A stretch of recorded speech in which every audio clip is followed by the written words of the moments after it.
Welcome student, today I will teach you a story that will improve your word vocabulary and reading skill. Let's start. Controlling anger. Controlling मतलब कहते हैं नियंत्रण करना, anger मतलब गुस्से पर नियंत्रण करना. स्टोरी का टाइटल है there was a young boy. एक जवान लड़का था. हु कुड नॉट कंट्रोल, जो कुड नॉट कंट्रोल, कंट्रोल नहीं करता था, नियंत्रण नहीं करता था हिज एंगर, अपने गुस्से पर. एक लड़का था जो अपने गुस्से पर नियंत्रण नहीं करता था. ही वुड से, वह कह दिया करता था, whatever came to his mind, जो उसके दिमाग में आता था, जो उसके दिमाग में आता था वो कह दिया करता था. इवन, भले ही, if it hurt people, it hurt people, hurt मतलब दिल दुखाना, पीपल मतलब लोगों का, भले ही वो बात लोगों का दिल दुखाती हो.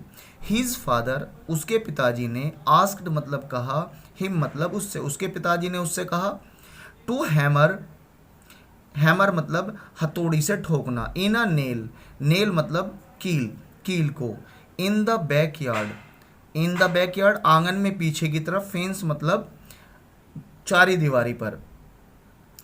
वेन एवर जब कभी, ही गोट एंग्री, वेन एवर जब कभी, ही गोट एंग्री वह गुस्सा हो, यानी जब कभी भी वह गुस्सा हो तो हथौड़ी से कील को ठोक दे. इन द बिगनिंग शुरुआत में, ही used up a lot of nails, he used उसने इस्तेमाल की, up a lot of nails बहुत सारी कीलें दीवार में ठोकने के लिए. बट लेकिन, एज टाइम वेंट बाय, जैसे समय गुजरा, एज टाइम वेंट बाय जैसे समय गुजरा, ही स्टार्टेड उसने शुरू कर दिया, यूजिंग लेस कम इस्तेमाल करना, उसने कम इस्तेमाल करना शुरू कर दिया. द फादर पिताजी, देन तब, आस्क्ड उससे पूछा या कहा, हिम मतलब उससे, टू स्टार्ट शुरू कर दे, रिमूविंग अ नेल, रिमूविंग मतलब निकालना, ए नेल मतलब एक कील को, ईच डे हर दिन, हर दिन एक कील को निकालना शुरू कर दे.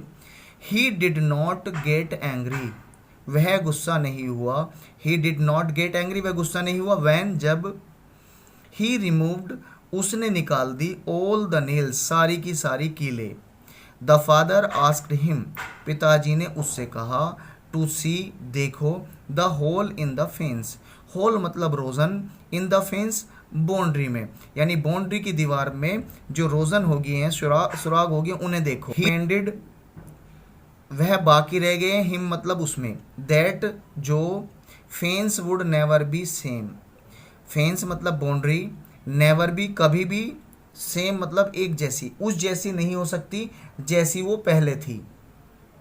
लाइक वाइज इसी तरीके से, द थिंग्स चीज़ें हैं, ही वुड सेड जो वो कहता है, द टू पीपल लोगों को, कुड नेवर बी इरेज्ड उन्हें साफ नहीं किया जा सकता, यानी कि जो बात आप लोगों को कहते हैं वो बात ख़त्म नहीं होती बल्कि उसके दिल पे लगी रह सकती है. मोरल स्टोरी का, anger leaves scarce on the people, गुस्से से लोगों के दिलों में आपकी कही हुई बात का असर रह सकता है. Student, if you want to know any word in this story you can ask in the comments box. See you in next video. Bye.